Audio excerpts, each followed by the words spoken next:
the intro before this. Yeah. I'll do the recording before this, so we can just get started. Sky, thank you so much for joining us today. It's not every day we get to have a founder of a company and someone with the amount of experience that you have on our channel. So I'm very glad to have you on. For those of you that don't know Sky, former coach on the ATP, now entrepreneur with RTP Tennis, and Sky, welcome.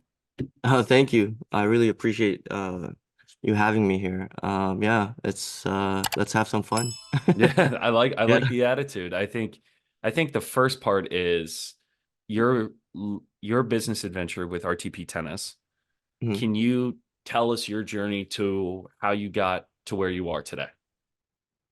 My whole career or just RTP? Let's start with RTP. Let's start with Okay. RTP. So the reason why I founded RTP was right before I founded RTP, I was traveling with some ATP players, and a lot of my ATP players and junior elite players were having trouble financially. Okay. So, and especially in Korea, I was traveling with a player that was sponsored by a company, and his ranking was about 600 in the world when I took him. Hmm. And he was about 130 in the world at the time when I was about after about a year with him. And I told him, next year we're gonna have to do things differently, let's try to focus a little bit more. And we had some big plans, and his sponsorship got cut. So financially, he couldn't support himself or me either, Hmm. as a coach. So um, when I was when I that was the that's like somebody hit me in the head, and I just felt like, oh man, you can't do this without any money. Yeah. I was lucky enough where my parents were able to support me when I was younger, but when you're young, you don't realize how much money goes into your tennis. But Yeah. like when you get older, you realize, oh man, this takes a lot. And Yeah.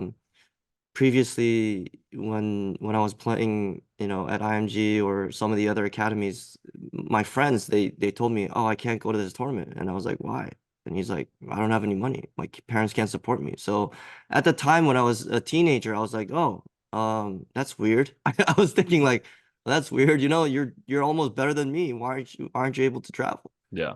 So all of that experience it kind of snowballed, and then like it hit me in the head um when I took my player, and his sponsorship got cut when he was 130 in the world. He Hmm. was beating players that were top 100, top 70 in the world, and we couldn't get the opportunity to go past that. So when that hit me, I came back to the States and said, I got to find a way to support players financially. It doesn't Hmm. matter how well I'm coaching. Like Yeah. I have to go around begging for money, to people for my player. Yeah. And that's not a very pleasant experience. Although I'm experiencing now, to get investments for the company, I have to do the same thing. But I Just didn't on a know. different degree of Yeah. Yeah. And it's the not thing is, begging. It's just you're investing. You're looking for yeah. investment. You're not begging. You're investing. Yeah, I'm just saying, I mean, it's really the same thing. You're just, it's really the same thing. Hmm. It's a different word though. Yes. But yeah, it's just that's how RTP was born. I wanted to create some funding for players. So that's why it's Hmm. called Road to Pro. I wanted to Hmm. help players on their way to their pro level or pro tournament. So that's how it was founded. And Hmm. then um our we decided to do a swing training a device. Hmm. That was our first product, and then eventually we didn't really have a great target audience for that. Okay. So so we kind of turned into injury prevention because I found this material called sorbothane.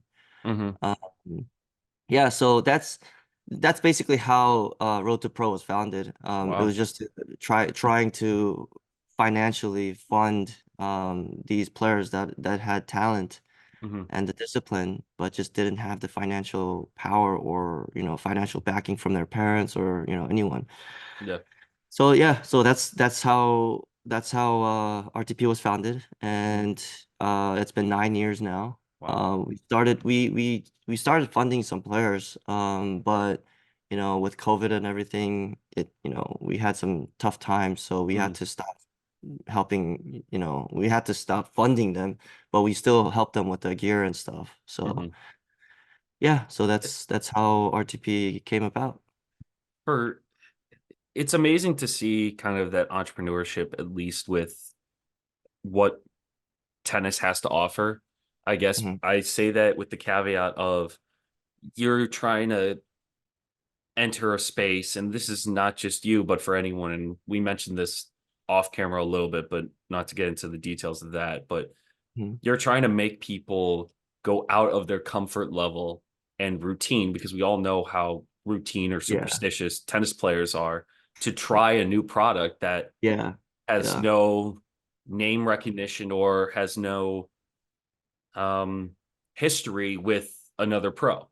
So Right, it's right. always going to be hard to kind of enter the market with with road to pro. Like Yeah. that's, I feel like you're trying to accomplish something, or you are accomplishing something that a lot of brands have a tough time to succeed in.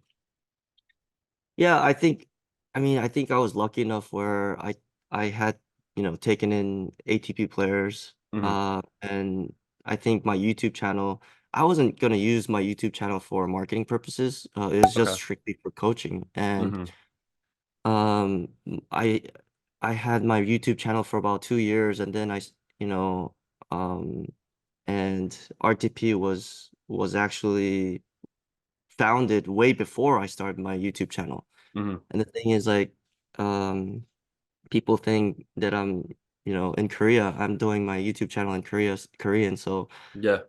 they kind of think that I was doing the YouTube channel for marketing purposes, but I really wasn't. I had no business background, so I was just, you know, Just I was using it just as a doing. tool. Yeah, I was just using it as a tool to coach, actually, because I was tired of coaching just 20 to 30 players Yeah. and saying the same thing over and over. I wanted Yeah. to, and they had some success where they went, um, I I don't know if I mean, you must be familiar with the tennis recruiting system where Yeah. I had 2-star kids, turn into a 5-star, or even That's uh amazing. start to a 5-star. So like I like taking kids that are actually lower level, And and and developing them to a 4-star or a 5-star. Um, um, but yeah, so that it wasn't their YouTube channel wasn't for my marketing purposes. It was just strictly for coaching. But after I was running RTP, I was like, man, there's no way for me to market anything. So hmm. what if I introduce my product to my fans? Let's see what Yeah. happens. And kind of, that's how it kind of started to grow. And we have a huge following in Korea. Yeah. Now also in Indonesia, Wow. we have a huge following there.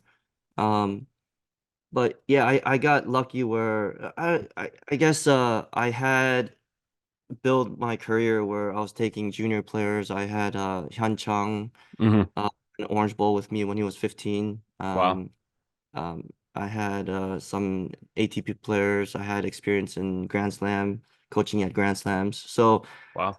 and Hyun Chung actually asked me to coach him again when his ranking went up to 50 and it was dropping to 150. Wow. And I took him back up to top 30. So um That's huge. yeah, it was big. It was actually a lot of fun. Uh, Players like in Korea come to me when their rankings drop. So I got kind of You're lucky. Uh, basically fix me. You're the yeah, fix yeah, me yeah, guy yeah. So in yeah, Korea. so I yeah, like that. exactly. So that's what I'm known for. Hmm. And the thing is, no one wants to catch a falling knife.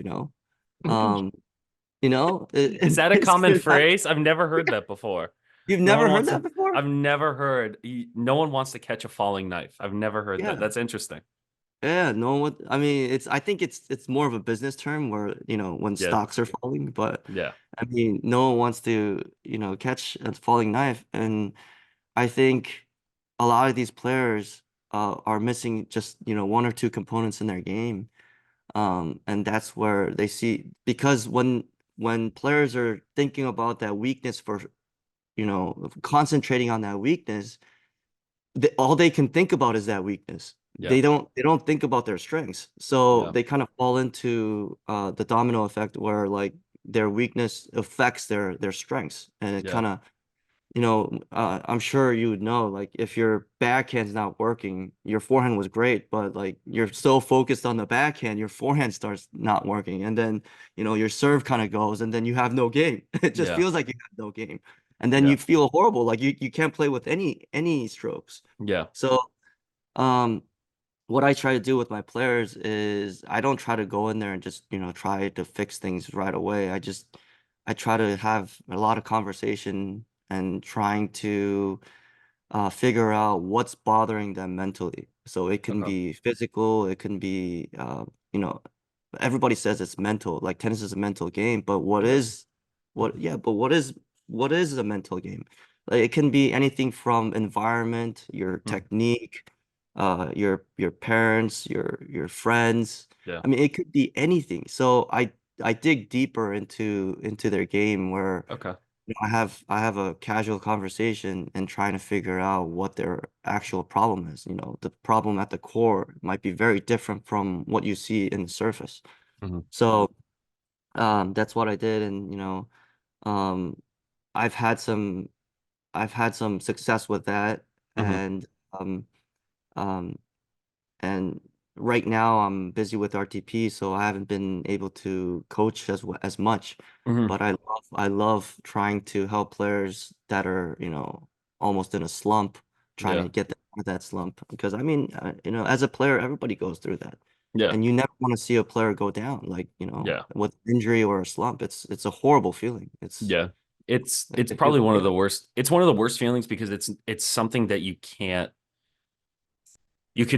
try to prevent, but it's something that happens. It's not like Yeah. something you can always avoid. Something like some No, it's always players, gonna happen. yes, it's Yeah, always going it's to always happen. gonna happen. You're Yeah. always going to have a body ache. You're always going to have some muscle that's going to feel off. You're always going to have something that is not necessarily going to impact your entire game, but Right. something that you need to worry about. And I think for you too, when it came to RTP, sticking to that side of your story, what was the most successful product that you saw helping players kind of either prevent injury or allow yourself, because you have a wide range of products now, Yeah, we do. from socks to now putting electrolytes into your drinks, Hmm. um the main one, the shock absorber, like was the shock absorber the first one that you saw success in when you started going into that preventative side of the tennis market? Yeah, it's kind of funny because people really do feel the benefits of it, but Hmm. if you don't have any arm pain, it's not going to benefit you as much. I mean, it's Yeah. it's simple. It's like taking medication. Like if you don't have any pain and you take Advil, you're not going to feel anything. Yes. You know? Yeah. It's yeah, Yeah. and people and uh yeah, dampener was the first product that I felt like, okay, we're gonna, prevent some nagging pains. And I knew from the start when I found out about this material called sorbothane. I was doing some research on dampeners, Hmm. and because I had two rotator cuff tears and a labrum tear. Yeah, so that's when I was younger too. I how old were you when you tore all these things? So I think I hurt my rotator cuff when I was about 14, Jeez. 13, 14. I mean, I was top three in the nation, so I was playing a lot. So You just have to say I was top three in the nation when you tore your rotator cuff. You have to throw that yeah, in there yeah, to make sure people know why you tore it. yeah, yeah. So I was playing a lot, Yeah. and without any rehab, if without any, preventative, TheraBand exercises or anything, I was just playing a lot. So, Yeah. and then I hurt myself. And I recovered because when you're younger, you recover fast. And Yeah. then when I was 20, I think I went from no ranking, zero ranking to 400 in the world in Mm, about 6 months. And wow. that's when I heard it again because I was playing a lot again. And I got kind of cocky. I was only 400 in the world, but like, I shot up in the ranking so fast. Like I got cocky and stopped doing my exercises. I got kind of lazy and Hmm. I wish somebody would have told me because I was doing Yeah. so well. No coaches or parents were like saying, "Hey, you got to do your exercises. Like, Yeah. you still got to, tell me to do these things." For me, um, I think a lot of I think I'm sidetracking a little bit, but like players, when they're doing well, it's hard to, tell them something because Yeah. they're so confident. They get cocky. So, Yeah. but anyways, yeah. So I hurt my shoulder Yep. and when I was 20, and then I retired from actually playing professional tennis and I started coaching at Hmm. 26. So at Wow. 26, I was playing a lot. And the thing is, like, I like tinkering with my equipment. I like, Hmm. balancing and weighing my rackets. And I actually balance and weigh my rackets for my pro players and junior players as Wow. well. And the thing is, um, like I'm so sensitive to my equipment changes. Okay. I do it for my players. And the thing is, when I every time I switch rackets or switch strings, my shoulder pain would come back. Like Okay. it wouldn't hurt with my microgel head prestige. Yeah. Like and with my at the time clip kabooms. I don't know if you know that string, but it's an Australian string. It's a polyester. I don't they're not here anymore, but at one point they were huge actually in the US. But Okay. Luxelot and Kirschbaum, Oh kind of yeah. took, yeah. But it was at the time when Luxelot and Kirschbaum was kind of doing well, but Clip was doing well also, but Yeah. those two companies kind of took off and Clip kind of actually fell off. But Yeah. it was a soft polyester string, and when I played with those two combinations, my shoulder wouldn't hurt. Okay. But I love testing rackets because I love tinkering with my equipment. I love Yeah. testing rackets and strings. So I what was that? Oh, did What? I think maybe I don't know. I don't know. What in the world did I just see? Wait, how did that happen? How did you? I have no idea how that happened. I didn't even press anything. That's why I was like, am I losing it, or did a bubble with a thumbs up just pop up for no Yeah, I thought reason? somebody was watching. I was like, who's here? Who else How is did that here? happen? How did that happen? What the heck? That's so weird. Anyways, um, Okay. uh, yeah, so I love tinkering with rackets and I um I had no idea why I had arm pain or my shoulder pain came back when I was switching rackets or testing other strings and rackets. Hmm. It made no sense to me because I've been playing over 20 years and my technique doesn't change based on my racket or strings. So I wanted to do some research. It had to be something of the vibration or the shock when I actually hit the ball, but it might maybe the frequency changes, Hmm. in the vibration or the shock. So I wanted to try out, a dampener that can dampen really well. So I mean, I've been playing for like 30 years, so Hmm. I know dampeners don't work as a preventing injuries or pain. Yeah. I already knew that bias, but Yeah. I typed up the world's best tennis racket dampener, and it was all the things that I already knew, the worm dampener, Yeah. the Kimoni Quake Buster or something like Yeah. that. I mean, it was just all the same ones. Yeah. So those ones I've actually tried.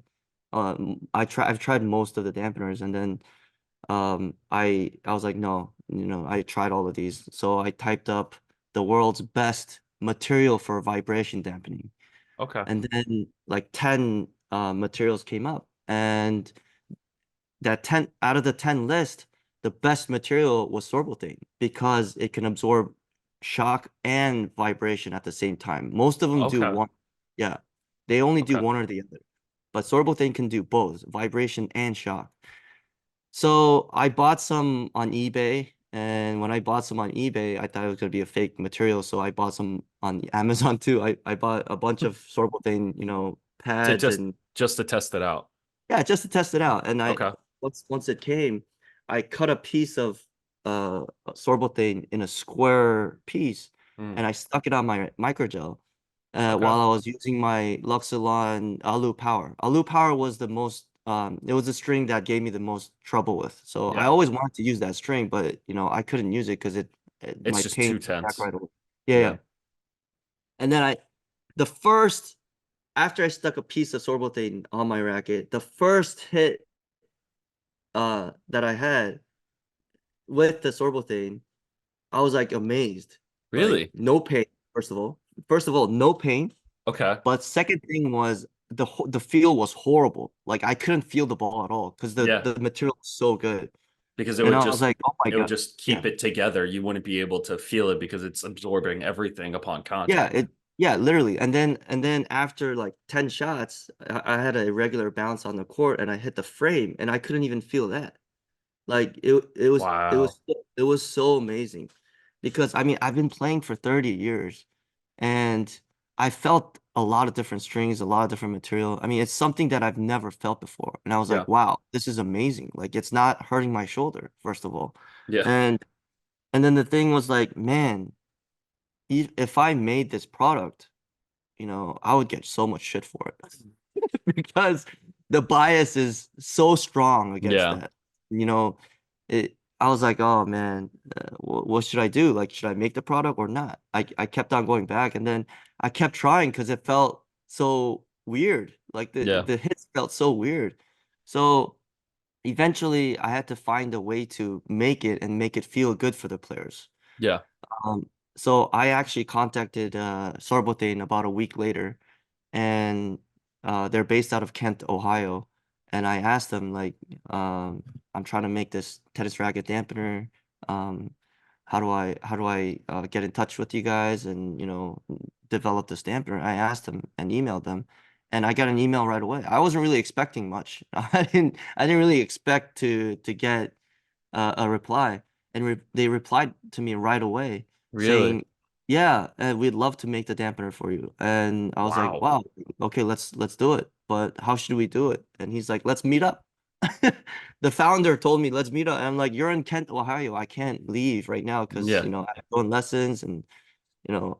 And he's like, "No, we have a convention at Anaheim a week later." And Oh, I'm like, nice. "What?" Yeah, I know. It's like perfect timing. Yeah, it's like perfect timing. And a week later, I drove down to Anaheim for the manufacturing convention, and we met up, and that's how it started. And Wow.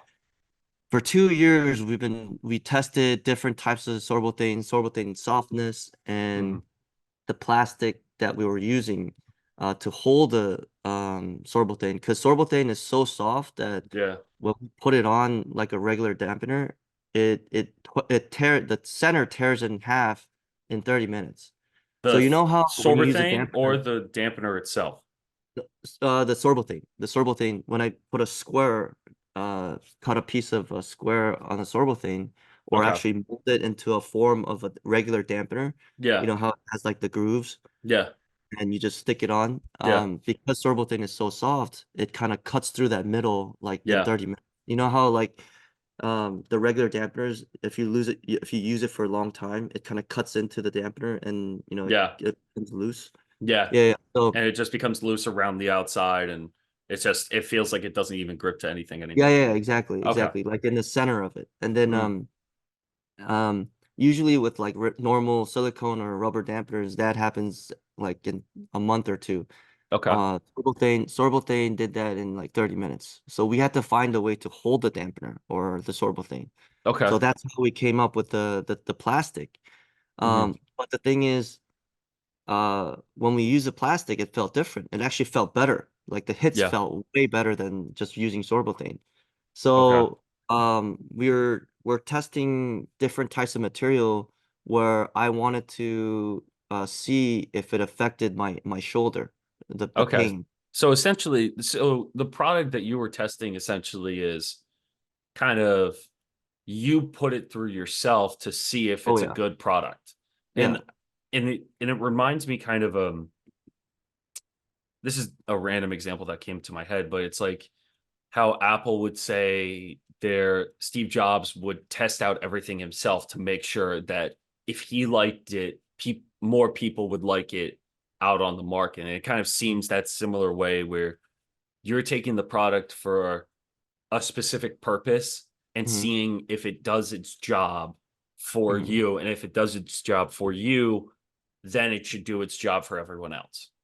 Yeah. I mean, yeah. So, because I've been playing so much, so long, Mm, and I'm so sensitive to these changes. yeah. I was the perfect test subject. Yeah. So, and my shoulder just it hurts like right away if I use the different strings or racket, and while we are testing these different types of plastic, we tested about 20 different plastics, like different types of plastic to hold a sorbo thing.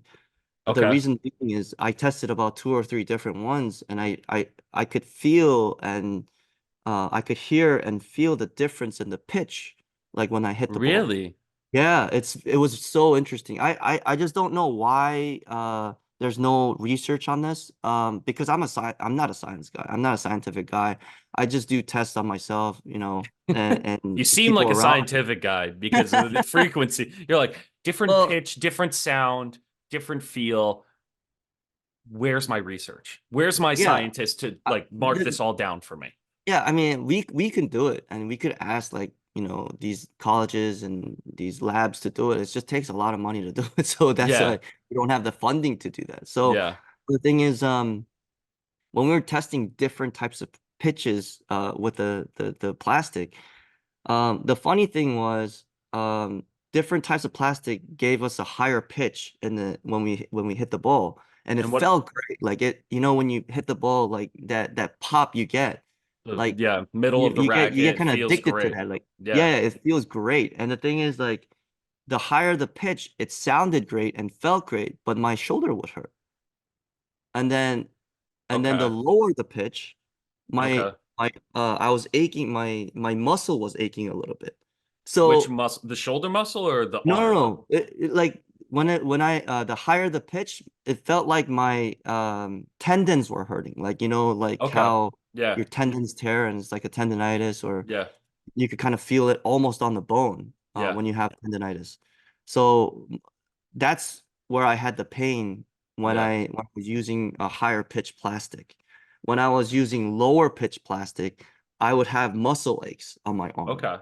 That was very weird. I was like, man, That's it that's it's so so yeah, it's so mind-boggling. Like I was like, I thought dampeners don't do any effect. It doesn't have any effect on the hits or pain or muscle aches or anything like that. that But as I was doing these tests, I was amazed because I know the bias. I yeah. know the dampeners don't help with pain or anything, It shouldn't, it only changes the feel or the sound. That's what they say. Um as I was testing, I was getting these feedbacks where my muscle was aching and then my tendon was aching or actual shoulder. So we had to find the right pitch to be Okay. able to have good feel Hmm. when you hit the ball and not have pain as well. So, you know, we did 2 years of testing Really? on myself and people around me, and it was amazing that the feedback that we got that had people that had pain, like wrist pain or Hmm. elbow pain or shoulder pain. It was amazing. Like you know, So you had to like use other people, right? Or was it oh, just of you that was course. testing? No, no, no, no. Okay. That was me for my shoulder, but Okay. after we kind of found the right pitch and the sound, we gave it to a lot of my players, like um because I was coaching a lot at the time. I was coaching about 30 different people. I had some recreational players that was around 40 years old to 55 years old, around Yeah. that, age range. And when I gave it to players, they actually said it was too soft, like the top players. Yeah. What? Why? They weren't familiar with that feel. You know how tennis players are, like They're they very yeah. touchy feely Yeah, when it yeah. comes to equipment, but that Yeah. that actually makes me think about when you talk about this kind of innovation within the tennis equipment business. Hmm. What because this is also we both have I feel like we both have the knowledge to understand why players don't necessarily use shock Yeah. absorbers or vibration Yeah. dampeners. What's the reason why a top player wouldn't use a vibration dampener versus why they would, if I was to ask you Oh, that?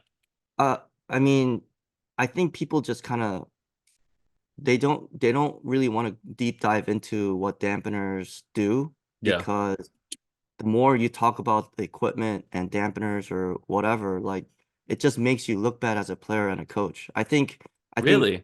Why do you I say think that? so. I think so. When you deep dive into a dampener and say like, oh, like when I have a dampener on, it feels like I have more control. But it's very plausible. It's actually because when you don't use a dampener, the strings are more lively with the Yeah. vibrations and the the pocket effect, and it launches the ball a little The bit more. recoil.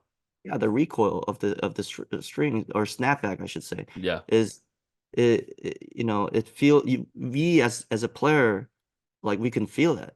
Yeah. So but the thing is, I was a big hitter when I was younger. So when I hit big, and I hated the snapback effect where it's pocketing too much. I wanted it Mhm. to be very stiff.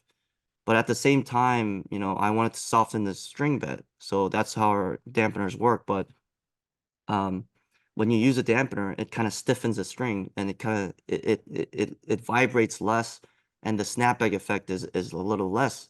Okay. That's what I think. Yeah. There's no scientific proof because I haven't done any testing, but that's what players are feeling. I'm Hmm. um that's my theory. Okay. So I think that's why some people who has a lot of touch, they Yeah. don't like using dampeners because they want to feel that pocketing. Yeah. Like for example, Federer, like he's not a power player, right? I mean, he's more of a finesse feel player. Touch. Yeah, like when you're watching Federer live, like he's very explosive, but I wouldn't call him like a power um No. like a very, very aggressive power player. So Yeah. he's more of a touch and finesse guy. Yeah. So I think that's why he doesn't like using the dampeners. For like Nadal, he uses a lot more strength and physical power to hit the ball, so he has a dampener on all the time. Yeah. Um, Djokovic also, he's both, but Yeah. he I think he likes the feel of the dampen strings. Okay. So I, I think yeah. no, I'm just thinking out loud too with a lot of the vibration dampeners that we sell or when it comes to purchasing one for someone else, it's not necessarily going to be because it's going to help your game, but it's going to Mhm. just if it feels good to you and it feels like it's helping your game in some way, sure, that's great. But for players that aren't necessarily playing for $100,000 in the first round of a slam, Yeah. they'll get it because it'll look cool. It's a nice kind of Right. accessory to your game. And I think Right. we could spend an entire video talking about technology when it comes to Yeah. the vibration dampener and how the ball is pocketed off the string because of it. So, and I kind of wanted to get into the other products as well because you expanded really quickly Hmm. Hmm. from that shock absorber, that vibration dampener to now insoles, now Yeah. socks, now Yeah. electrolyte mixes. What was that always in the plan to expand to other Uh, areas? no, it wasn't actually. Okay. Like, it wasn't like, when you're doing business, as a CEO, like everybody thinks that you have like a plan for everything, but you Mhm. don't really. Okay. So when That's we were fine. developing, I like yeah, that. when we were developing, and I was actually always worrying about that. Like, what do I do next? Like, Yeah. I always wanted to make something useful and things that help people, but um after we developed the dampener, Yeah. the next product was the insoles. But as Okay. we're developing the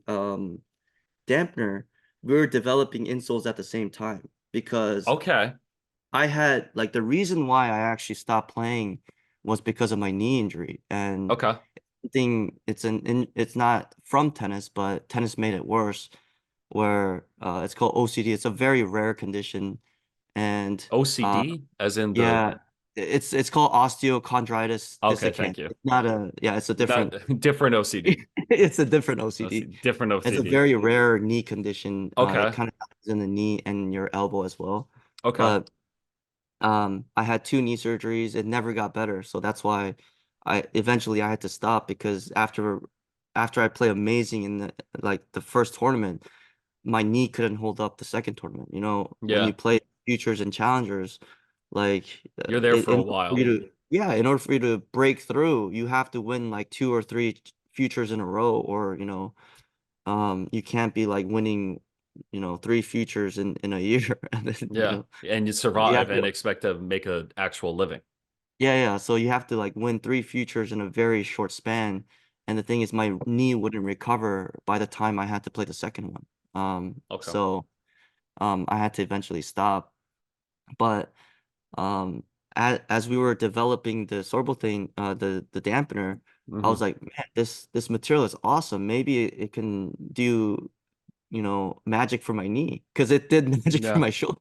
Yeah. So so I was like, man, I emailed them again. Hey, can we make insoles for tennis? And they're like, oh, we have 20 different types of insoles. And I'm like, oh, great. Like let's Perfect. try those. Let me sell those, Okay. Korea. And I tested all 20 and I was like, oh, like I didn't like any of them for tennis. Okay. Yeah, so we do a lot of testing. And You have a lot of R&D. yeah, we have a Like lot of there's especially for products like this, and I must say a for a company that is again breaking into the tennis market mhm. and creating your own vision, creating your own path, there has to be so much behind the scenes work Oh versus yeah, like for it's I think for a so tennis much work. product because Yeah. I can't imagine that like bigger companies that do with volume how niche I guess this is Hmm. for athletes because it's only one market, right? It's Yeah. for the tennis athletes. So how do Yeah. you so what's been like you said, the dampener's been your most successful thing. And Actually, for heel pads are heel heel pads heel. are now. Heel pads Yeah, are okay. yeah, Talk to us about yeah, that. the heel. I think people know us because of the shock sword because it's so going against the wind, I guess. Yeah. Um, but our best-selling product is our heel pads actually. Wow. Um, yeah, and the heel pads are great because it's not specific to one sport like tennis. It Yeah. could be used for pickleball, it could be used for soccer, baseball, even Really? basketball, Oh, I volleyball. love that. Yeah. I Yeah. love that. So that's why our heel pads are, and our socks too, but heel pads are doing well because of that. And when we were doing the testing, Mhm. I hated the unnatural feel of the insoles, like any sports insoles or any orthotics. I don't know, do you have experience in orthotics? Yes. So when I was a junior, had I got special ones because our friends said that we needed specific ones for your shoes. Like, well, Yeah. that's how you learn about it, right? That's how Yeah. you kind of gain the Yeah. knowledge of like I was fine with it, but I would run through them and with the insoles it would help. Yeah, it would be a little bit comfier, but I understand that feeling of it Mhm. doesn't seem natural. Like you can No, get and custom insoles like a lot of people do, and I think one person that screams to mind is Andy Murray in his custom uh-huh, shoe fits. uh-huh, Like it's great if it blends in, but if it's not tailored in or if it doesn't fit the mold of the shoe, mhm, even though it's a third party, yeah. like you'll know there's the difference because I have flat feet. If I have one that has Well, too same. much of an arch, like Yeah. I'll be like my foot feels like it's a rainbow right now. Like it Yeah. because you feel like you can't walk on it. Yeah. So I mean, I have a rare condition. My knee was very rare condition, and Hmm. my feet too, because I have one foot is flat and one is not. So I have a very rare condition. What's up with you, man? I You know. It's just What's I up? had so many injuries, and I had my body is so it wasn't really tailored for tennis. I don't think it was made for tennis or sports. But you know, but with that experience, I was able to make these products. So Yeah, I'm kind of lucky in that. But yeah. the insoles, I didn't like any of the. I mean, because I had my knee issue since I was like 7. I've tried so many different insoles. I've tried custom ones, $10 ones. I tried $600 custom orthotics. Like none of them help my knee. None of them help my knee. And Wow. I'm just saying this for myself. I'm not saying orthotics don't work. I'm just saying it for myself. It didn't work. And the orthotics that the custom ones especially, they're really hard on the bottom. Yeah, And when I was actually running, it was actually hurting my knees more. And because it you wouldn't know, have the squish, it wouldn't have the impact to yeah, help your feet. yeah, It's yeah, good if you're walking around, but if you have hard exactly. impact, especially on Uh-huh. hard court, it's gonna Oh do yeah. some damage. Yeah, and my feet were just getting torn to pieces. Like I couldn't play. Yeah. So I hated that. So Hmm. eventually I just, I played with no insoles at all eventually. And then Sorbothane asked me to try these 20 insoles that they had, and I Hmm. didn't like any of them. Hmm. Um again, it was for me. Personal. This is Sorbothane, all. yeah, Well, Sorbothane insoles do work. this is all personal preference, and I think Yeah, like yeah. with your vision too, like you can't expect others to understand where you're coming from unless it's from you. So if 20 pairs don't work for you, that's fine. Like that's business, right? If it doesn't suit you and you don't feel comfortable with it, it shouldn't affect how you think about things because that's how business works. Yeah, and that's I mean, if my body says, "Hey, you're still in pain," like I'm not gonna use it. It's Yeah, it's like, it's very simple. oh, no one's gonna say, oh, this one's okay, we'll use this one. No, like Yeah, you have to find the right one that's gonna yeah, help you and kind of yeah, help you replicate the feeling for other yeah. people, and that's Uh, what the business is for. Yeah, and I think you would understand, and people would understand where I'm coming from if I explain where, like, how I develop these heel pads, because it covers your heels. Yeah, Um, and the reason why when I was testing those Sorbothane insoles, I was like, maybe tennis doesn't need the whole full thing. I was thinking that because okay. um when I was using the Sorbothane insoles, the front of the foot, the ball of the foot was very smushy. Like it was very mushy, so it felt Oh, like I was running on sand or on the beach. So yeah, it actually made me feel more tired. And it did help me with the pain though. yeah, So it helped me with the knee pain, but I was getting more tired because it felt like I was running on the beach. yeah. So I had to find a way to make it hard and stiff on the ball of the foot and Hmm. make it shock impact absorbing on the back. And I was thinking like maybe we don't need to make a full insole. Okay. We just need to, cover the heels where sorbothane is an amazing material, so we could make it super thin and it still does its job, but maybe I can't feel it. So that's where Oh, I had the idea. But before that, the idea came where the Adidas Boost shoes, yeah, um the Barricade Boost. When I wear Barricade Boosts, it's the only shoes that actually made my knees felt better. And the yeah. when you wear the Because it's Barricade so Boosts, soft. yeah, the thing is, like, it's not on the full insole. It's on the back of it. The Hmm. boost is only on the heel for tennis shoes. Yeah, Instead of like the Ultra Boost where, running and joggers, they have it on the full insole. yeah. On the tennis boost shoes only have it on the heels. So I was Okay. like, maybe, just maybe, if I made the heel pads only in the heels, kind of like the boost shoes, Mm. maybe it'll heal my knee or maybe it'll take my knee pain away. And then Okay. that's when I started making the heel pads and testing different softness and thickness.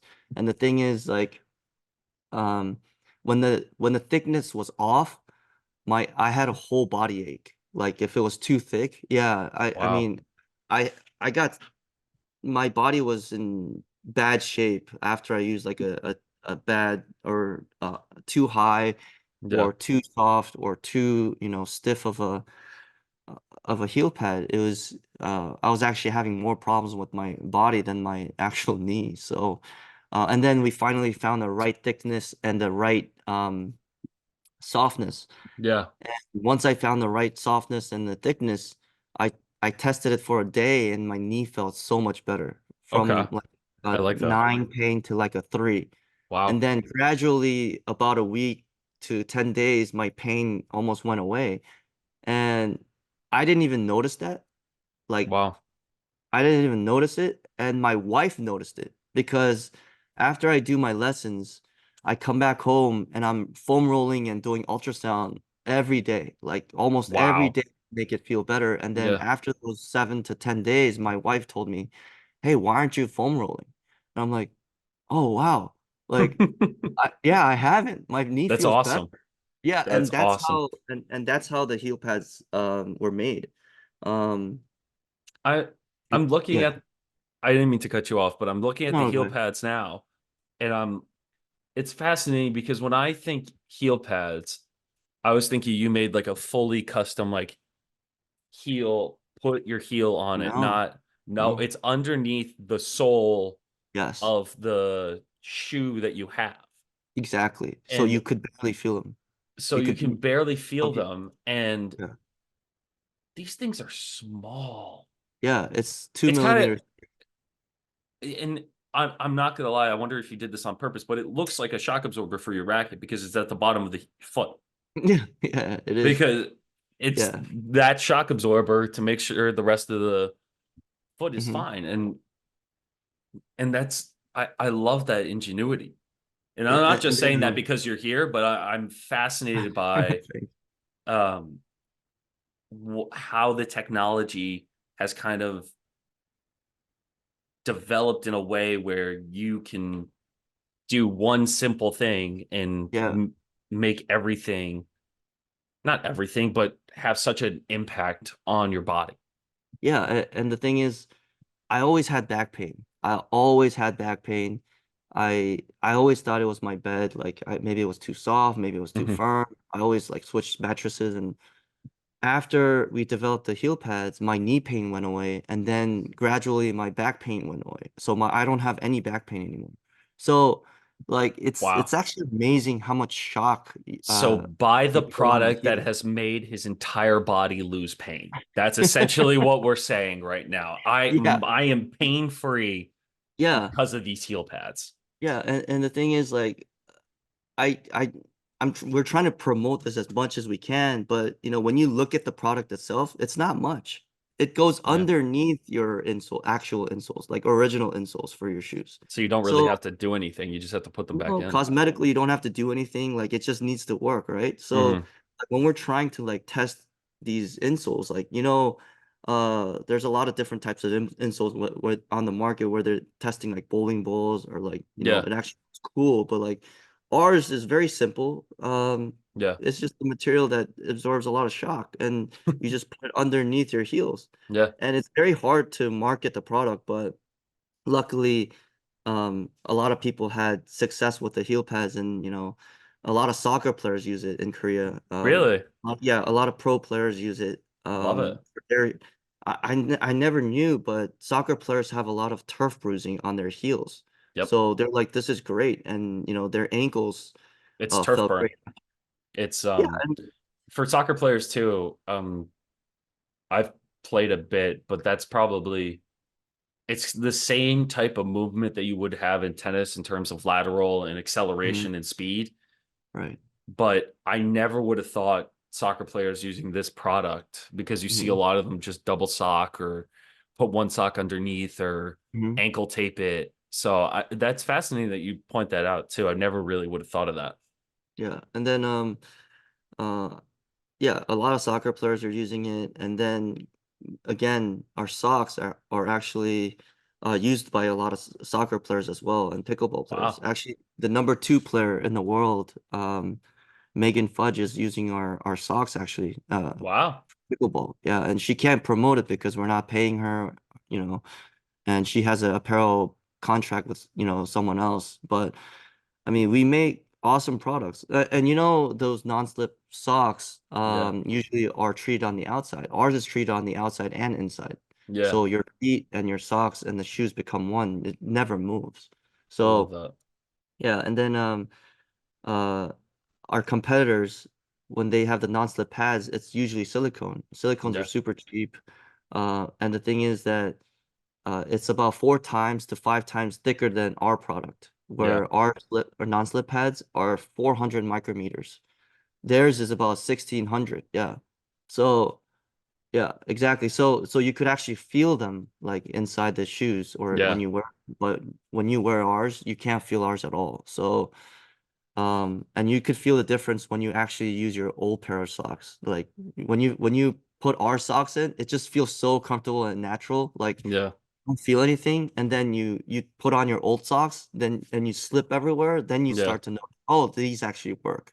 Yeah. So we try to make products that made huge impact for pain, but was barely noticeable when you're actually playing with them. Like Yeah. for example, our dampeners, I try to make it as much like similar feel as our or conventional dampeners Yeah. because a lot of top players didn't want to go away from that. Yeah. Um, So you okay.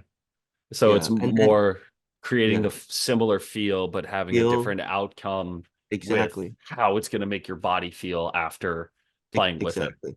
Yeah. Yeah. And then, the funny thing is we when we were developing the dampeners, we had two products.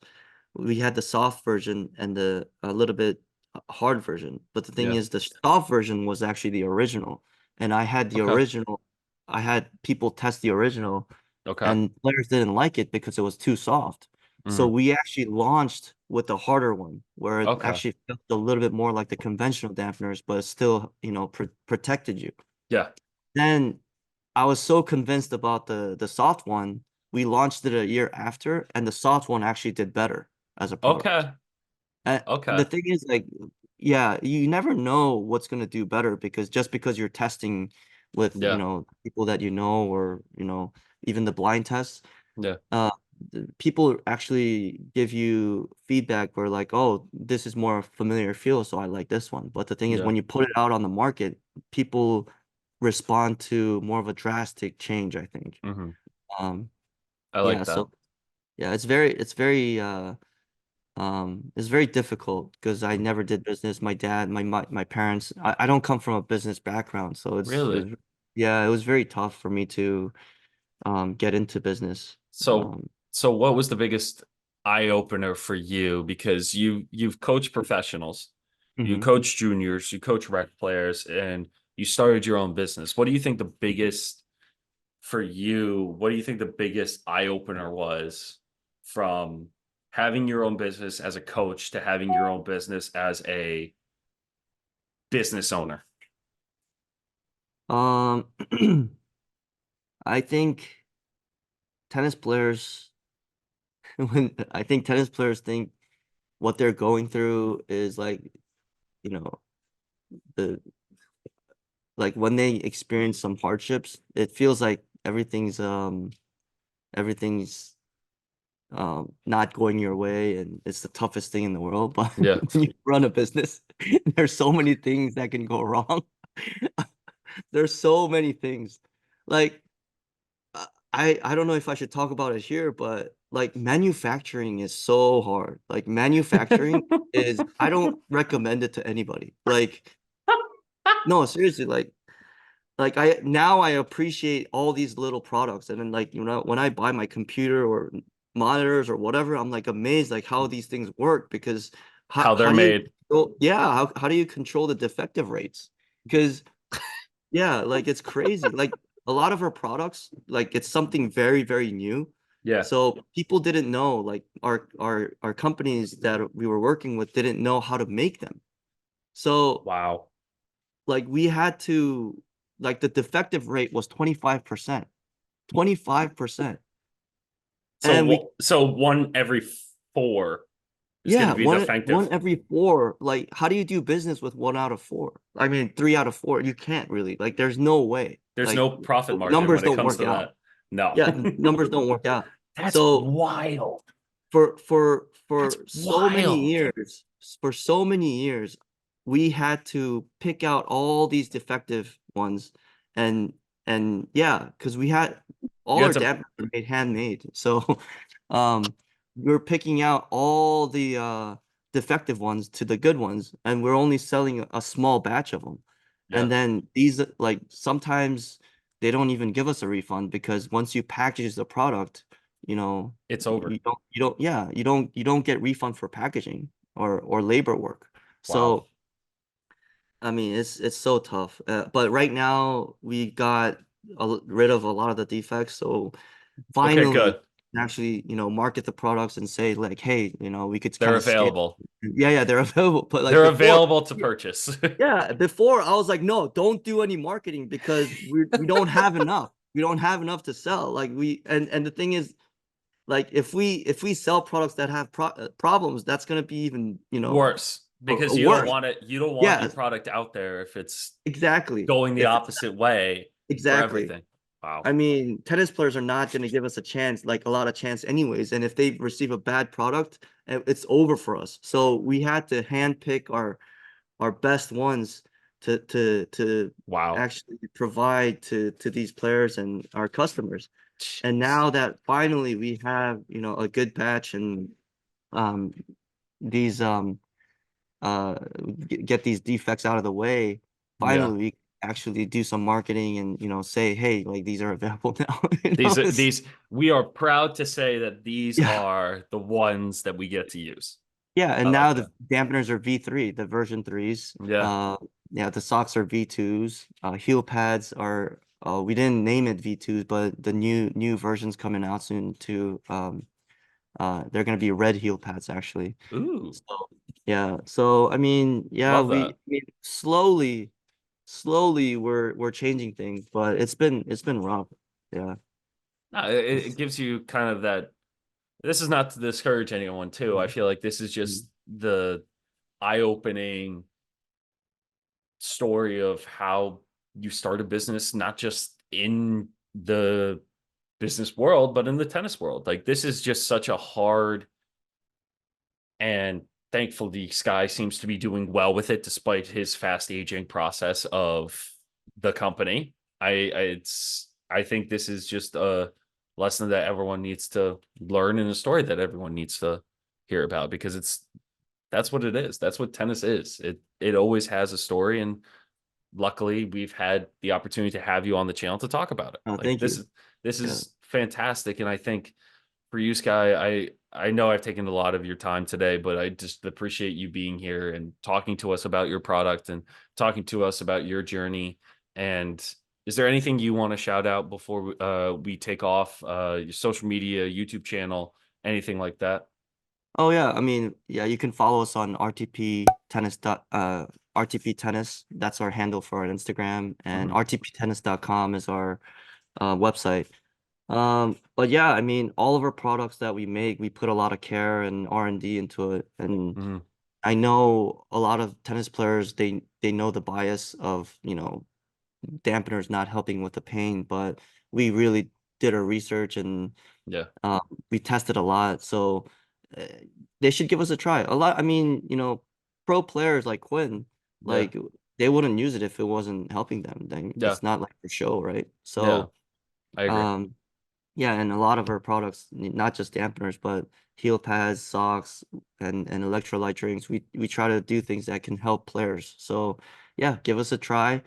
And yeah, and just DM us.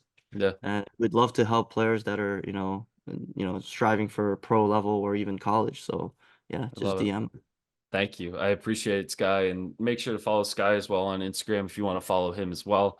But thank you guys so much for watching. Make sure you are subscribed to the channel with notifications turned on. Leave a like and comment down below when you have purchased one of these products, and we'll see you guys in the next one. Thank you guys so much for joining. Sky, thank you again. I appreciate it.